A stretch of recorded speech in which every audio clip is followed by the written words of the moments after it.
En este vídeo vamos a explicar cómo hemos realizado un trabajo que se nos ha propuesto para la asignatura de estructuras y construcciones industriales. En concreto, el trabajo consiste en un análisis estático lineal que hemos realizado con ayuda del programa SAP 2000 y que consiste en el estudio y en el diseño de un cartel de señalización de una carretera o autovía. Para ello, pues siguiendo las indicaciones que se nos especificaban en el enunciado, pues hemos decidido estructurar la presentación de este trabajo de la siguiente manera.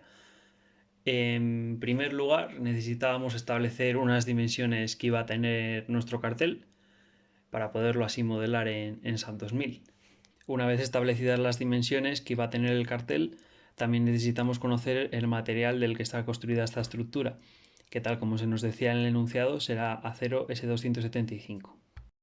Con todo ello, y teniendo en cuenta un par de hipótesis simplificatorias del modelado del cartel en SAP 2000, procederemos a aplicarle una serie de cargas que son las que suele soportar una estructura de este tipo. Las hemos llamado P0, el peso de la estructura en sí; P sería el peso del cartel; V sería la carga que produce el viento de presión sobre el cartel; y luego añadiremos una cuarta que sería una variación de temperatura, T. Por consiguiente, a partir de aquí, el objetivo fundamental del trabajo consiste en establecer unas dimensiones para los perfiles que se consideren óptimas y adecuadas según el estudio que realizamos mediante un proceso iterativo de análisis de deformada, tensiones máximas y diagramas de esfuerzos. Para realizar este estudio y este proceso iterativo de una forma progresiva y realizando comparaciones y comprobaciones intermedias, realizaremos primero un estudio aplicando las cargas P0 y P, luego solo V, luego las tres cargas P0 más P más V, y por último también la que hemos querido añadir como extra, que sería una variación de temperatura T.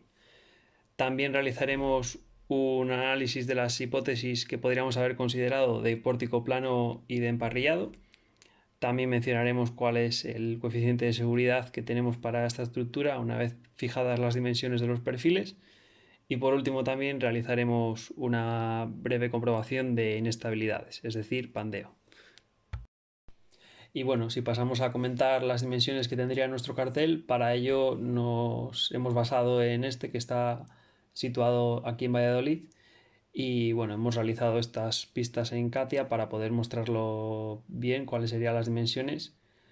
Y sería una altura máxima de pilar de 7 metros, una altura mínima de 5,5 metros para que pueda pasar un camión tráiler sin problema por debajo, y la anchura de los dinteles sería de 4,5 metros. Luego, por lo tanto, el cartel iría anclado en 4 puntos a la estructura y tendría un área total de 10,5 metros cuadrados. Sería de 3,5 por 3 metros. Y si pasamos a comentar las dimensiones de los perfiles, tras haber realizado, como mencionaba antes, todo el proceso iterativo, hemos conseguido obtener estos tres perfiles distintos: uno para el pilar, uno para el dintel y uno para el montante. Estos tres perfiles están disponibles en el catálogo que dispone el Grupo Condesa en su página web y son tubulares cuadrados, acabados en frío y de sección constante. Serían de 300 por 300 por 12 de espesor para el pilar, de 130 por 130 por 8 de espesor para el voladizo dintel y de 80 por 80 por 6 milímetros de espesor para los montantes. En cuanto a las hipótesis de modelado, pues bien, en realidad hemos realizado dos modelos en SAP 2000. Uno que sí tiene representado como tal el cartel, se puede ver ahí en color rojo utilizando la herramienta SelCin de SAP 2000, y otro en el que no está representado el cartel como tal, sino que se aplican sus cargas equivalentes a la estructura. Por lo tanto, en el que está representado el cartel se tiene en cuenta que es perfectamente coplanar con las líneas medias de las barras de la estructura. Y también así que las uniones del cartel a la estructura del cartel y las uniones entre las barras de la estructura se consideran uniones perfectamente rígidas, no se suponen nudos semirrígidos ni articulaciones, lo que supondría un modelado algo más complicado de analizar. También comentar que el único apoyo del que dispone la estructura dibujado en verde, sería lo que conocemos como un empotramiento convencional. Bien, pues si pasamos a comentar las acciones principales a soportar, comenzamos por P0, que sería el peso propio de los elementos estructurales. Para ello lo que tenemos que tener en cuenta en SAP 2000 es que hemos introducido el material que se nos especificaba en el enunciado, o sea, acero S275, y con ello vigilamos que se han introducido correctamente las propiedades de este material, como serían el peso o masa por unidad de volumen, la densidad, 7.800 kilogramos por metro cúbico, y otros parámetros básicos como serían pues, el módulo de elasticidad, el coeficiente de Poisson y también, por ejemplo, que nos hará falta para la carga que queríamos aplicar de variación de temperatura, el coeficiente de dilatación térmica. Con todo ello, pues ya tendríamos disponible poder realizar la simulación de esta carga aplicada, que SAP directamente la contempla como con el nombre de DEAD en inglés. En cuanto a la segunda carga a aplicar, que sería P, el peso del cartel, pues bueno, como nos dice el enunciado, se considera que es de chapa de acero de 1,5 milímetros de espesor y de densidad superficial de 12 kilogramos metro cuadrado. Entonces, en primer lugar, lo más interesante es ver cómo lo hemos realizado en el modelo sin cartel, pues hay que aplicar en cada uno de los puntos de unión, 4 en total, del cartel a la estructura. Se aplican, como digo, una fuerza en cada punto de unión, vertical y hacia abajo, de valor 1/4 por la densidad superficial, por la gravedad y por la superficie del cartel, lo que nos daría una fuerza aplicada en cada uno de estos puntos de unión de 308,7 newton. Y esto sería equivalente al modelo realizado con cartel mediante la herramienta de SAP 2000 SELTHIN, en el que ya se tiene en cuenta el espesor, por ejemplo, de la chapa de acero de 1,5 milímetros de espesor. De esta manera, los dos modelos serían equivalentes en esta carga. En cuanto a la tercera carga a soportar, que sería V, el viento, actúa en dirección perpendicular al plano de la estructura y se supone de 1000 pascales, o sea, 1000 newton partido metro cuadrado. En el modelado con cartel resulta más fácil de aplicar esta carga, puesto que una vez está representado se aplica directamente al área del cartel, que son 10,5 metros cuadrados. Pero en el modelado sin cartel, al igual que la carga P comentábamos, resulta más interesante mencionar cómo hemos buscado las acciones equivalentes, puesto que si miramos la estructura desde una vista lateral, nos encontramos ante un problema como los que hemos resuelto en clase, es decir, sería una barra con un elemento envoladizo BC. La barra consideramos los nodos A, B y C, en los que se aplica de A a C una carga lineal distribuida de valor constante 1000 newton partido metro cuadrado por 3 metros, que sería la anchura que tiene el cartel. Recordemos que la altura del cartel serían 3,5 metros cuadrados, 1,5 metros de A a B y 2 metros de B a C. Entonces, planteando este problema de MDR en locales, es sencillo de resolver y obtenemos los esfuerzos en A y en B, los que se muestran en la diapositiva.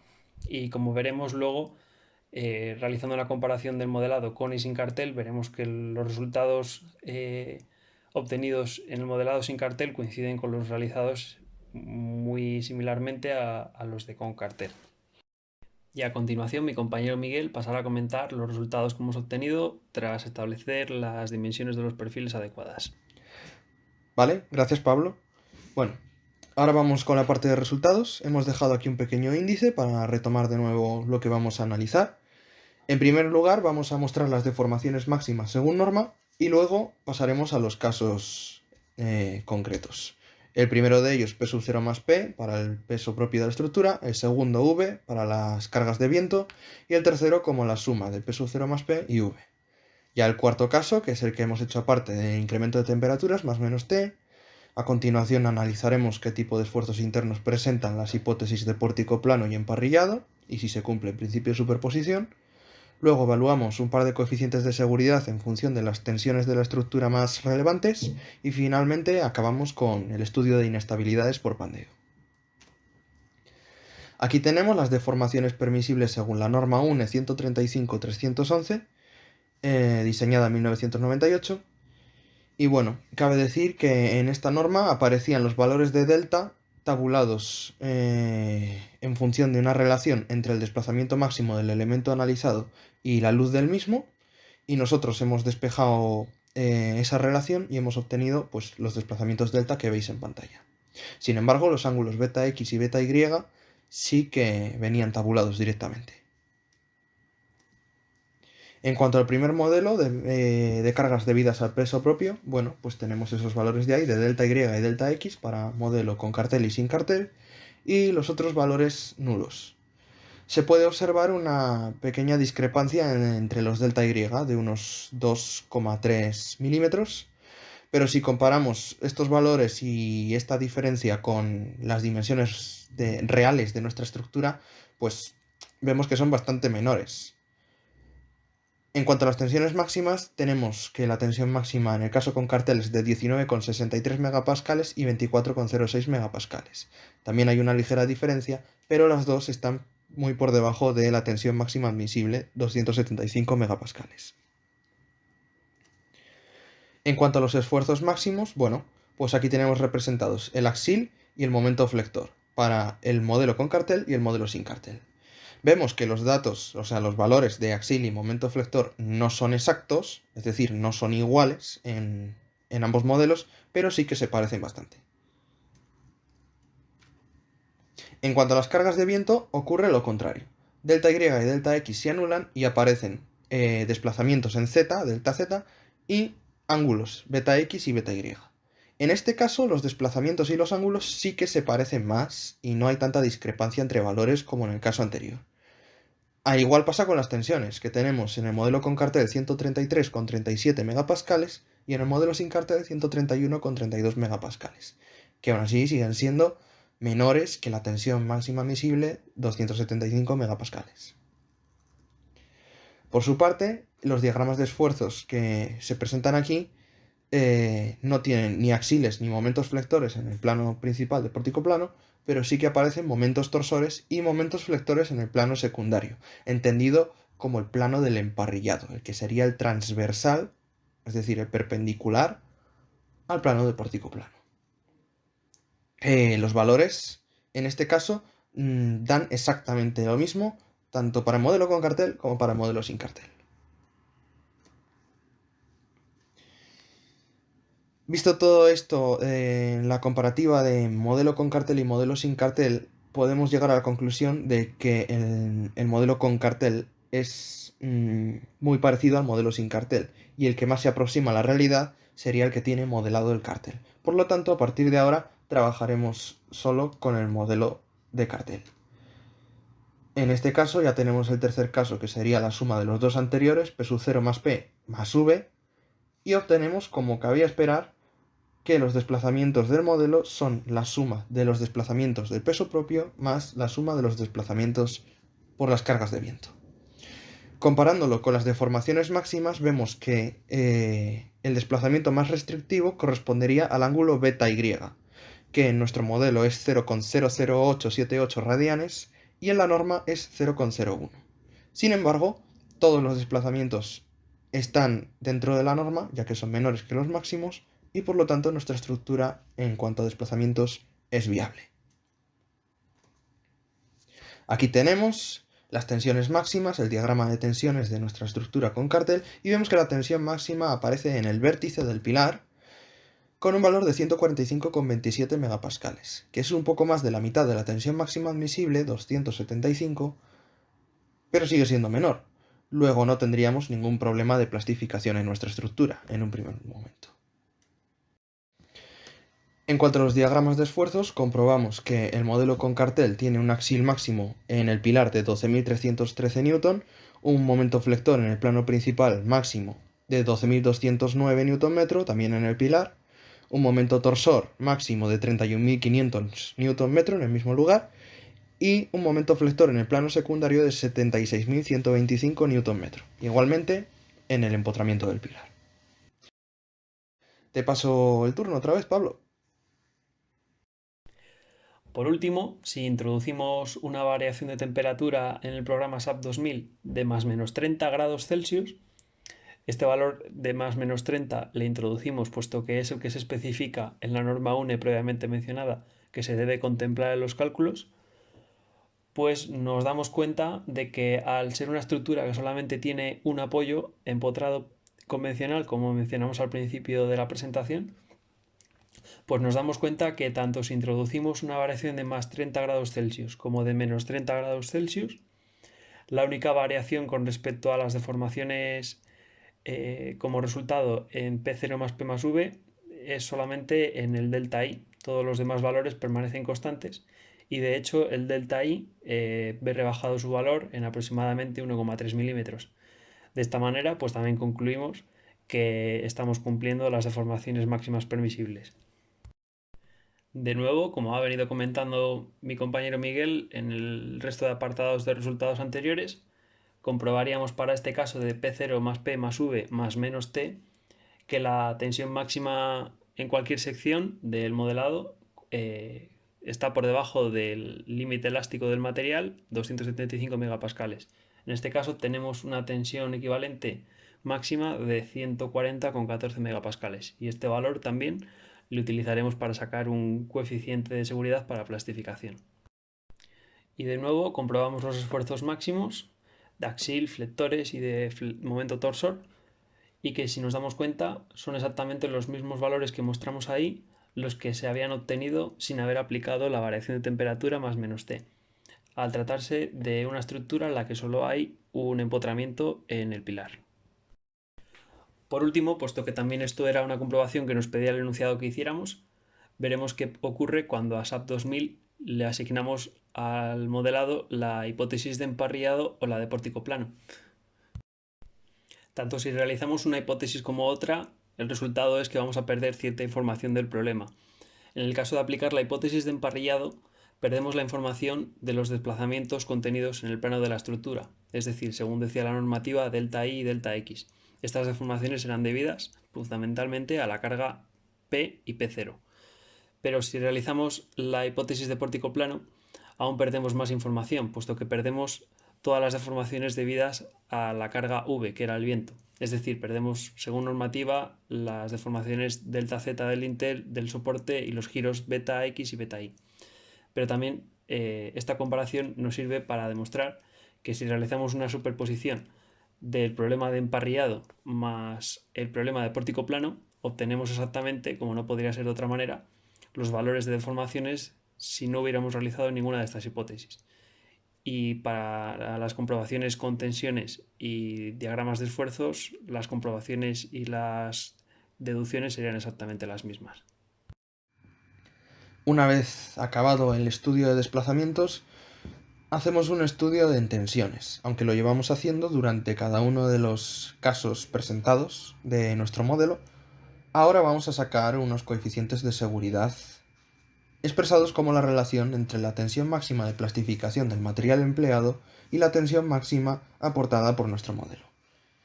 En nuestro caso, la tensión máxima de plastificación del material acero S275 va a ser 275 megapascales, lo que quiere decir que con tensiones por debajo de ese valor vamos a suponer que el acero se comporta de forma elástico-lineal, y con tensiones por encima de 275 megapascales, la sección o las secciones de nuestro modelo afectadas por dichas tensiones pasarán a un comportamiento plástico, lo cual supondría rehacer el enfoque del estudio realizado en este caso.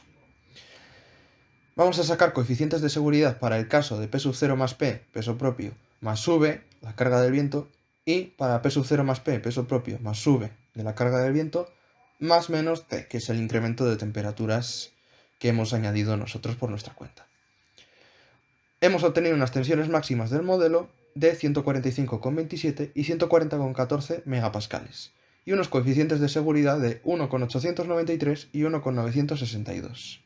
Lo que quiere decir que deberían aumentarse todas las cargas del modelo en un 89,3% y un 96,2% respectivamente para que apareciesen estos fenómenos de plastificación.